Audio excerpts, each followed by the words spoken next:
Kalau sama teman-teman yang soleh itu, kalau perlu kita yang jaga dia untuk tetap jadi teman kita. Jangan gampang ilfil, jangan gampang bete. Mungkin dia nggak seru kayak yang lain, tapi dia yang jaga kita tentang urusan agama kita. Jadi jangan berharap dia bikin kita happy, fun, seru, kayak renyah gitu.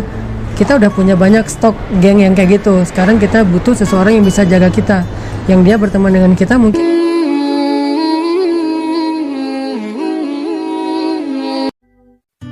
Nah ini sekarang lebih ke motivasi nih tadi. Gimana cara memotivasi diri atau ngelawan rasa malas ketika lagi nge-mall, terus waktu sholat jadi suka malas nyari musola atau diantar-antar, atau lagi rapat, aduh kagok nih jadi nunda-nunda sholat. Ini gimana cara memotivasi dirinya nih? Almar'u ala dini khalilih. Seseorang itu, kata Nabi, tergantung atau sangat dipengaruhi oleh siapa yang jadi temannya. Jadi kalau temennya orang yang seneng sholat duha, jalan kemana aja waktunya duha, berhenti dulu, gue pengen sholat duha gitu, itu ke bawah, akhirnya jadi habit. Kalau temennya seneng tilawah, kayak aku jalan sama Buni ya, Buni itu kalau jalan di pesawat atau dimana tuh dia tilawah terus, dan itu jadi bikin aku kayak ngerasa malu gitu kan. Oh kok dia aja tilawah, kok saya yang katanya ustadz kok malah tidur di pesawat gitu kan.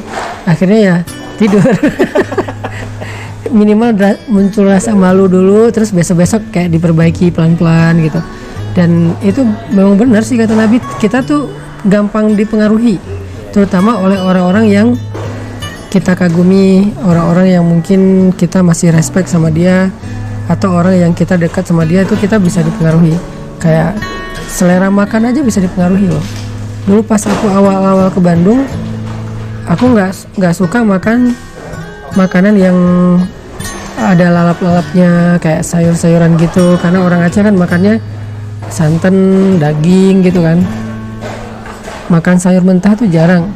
Nah, karena di sini teman-teman rata-rata makannya kayak gitu, terus keluarga juga makannya kayak gitu, akhirnya jadi biasa aja dan bisa menikmati.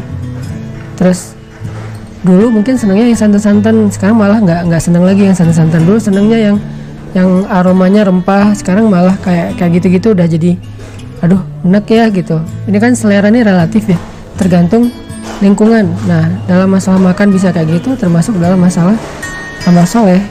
Jadi sederhana banget, cari sebanyak mungkin temen geng yang dia punya satu amal soleh yang kita nggak punya. Jangan cari orang yang soleh dalam segala hal, itu susah.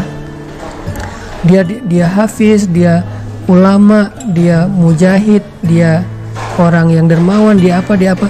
Susah nyari yang kayak gitu, karena yang kayak gitu tuh terkumpul hanya di sosok Rasulullah, sisanya di split ya, di share ke banyak orang. Ya mungkin ada yang ahli tahajud di antara kita, teman-teman geng kita, ada yang orangnya santun, itu aja yang kelebihan dia. Dia mungkin bukan ahli ibadah, walaupun nggak bikin dosa, tapi dia orangnya santun gitu. Dia bukan ahli ibadah, tapi dia orangnya care, orangnya gampang tersentuh. Dia bukan ahli ibadah, tapi dia pola hidupnya sehat. Dia mungkin ahli ibadahnya bukan sholat malam, tapi cuma sekedar sholat duha. Dia tuh zikirnya bukan tilawah yang banyak berjus-jus, tapi dia kayak tangannya gini-gini terus, zikir terus.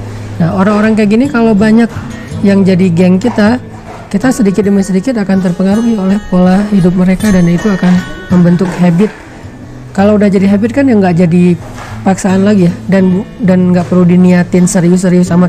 Gua mau sholat duha, nggak perlu, udah habit aja. Asal waktu jam segitu duha udah jadi lancar, santai gitu. Sama kayak teman kita yang seneng baca, kita jadi ikut. Yang seneng nonton apa, kita jadi kebawa. Ya kayak aku berteman sama Enong, dulu kan aku nggak kenal skateboard, tapi karena Enong seneng main skate, akhirnya aku jadi bukan terpaksa main skate, jadi ikut seneng gitu, kayak oh seru juga ya gitu. Ntar kalau aku kenal sama siapa lagi kayak gitu, seneng nongkrong ya nongkrong. Jadi almar'u ala dini khalilih, itu benar banget, Nabi nggak mungkin salah. Seseorang itu dipengaruhi oleh siapa yang jadi temannya. Jadi kalau mau nge-mall, usahakanlah ada 1-2 orang yang ya, biasa ngejaga kalau sholat bisa kayak gitu ya. Ya. Makanya kita kalau sama teman-teman yang soleh itu, kalau perlu kita kita yang jaga dia untuk tetap jadi teman kita. Jangan gampang ilfil, jangan gampang bete. Mungkin dia nggak seru kayak yang lain, tapi dia yang jaga kita tentang urusan agama kita. Jadi jangan berharap dia bikin kita happy, fun, seru, kayak renyah gitu. Kita udah punya banyak stok geng yang kayak gitu. Sekarang kita butuh seseorang yang bisa jaga kita. Yang dia berteman dengan kita mungkin nggak bisa bikin kita happy, tapi bisa bikin kita aman. Aku nggak bilang selamat ya, minimal aman lah, nggak sampai macam-macam gitu. Terus tetap sesuai dengan koridor. Dia yang jagain kita. Kadang-kadang wajah dia nggak serak aja bikin kita ya udah deh nggak jadi deh gitu kan, gara-gara ekspresi dia. Nah orang kayak gitu harus jaga. Kalau perlu untuk sedikit berkorban supaya tetap punya teman kayak gitu, ya berkorban, kayak bayarin dia makan, peduli terhadap kebutuhan dia, karena dia tuh aset akhirat kita, yang menjaga surga kita, yang menjaga ibadah kita, yang menjaga kita dari dosa-dosa tuh dia. Jadi kerjaan dia itu adalah jagain kita, dan nggak ada angka yang sesuai untuk membayar itu, tapi setidaknya kita kayak menghargailah kebaikan dia supaya dia tetap, walaupun dia nggak mengharapkan itu, tapi supaya dia makin sayang sama kita, makin itu harus mencari teman yang soleh dan menjaganya dengan cara apapun.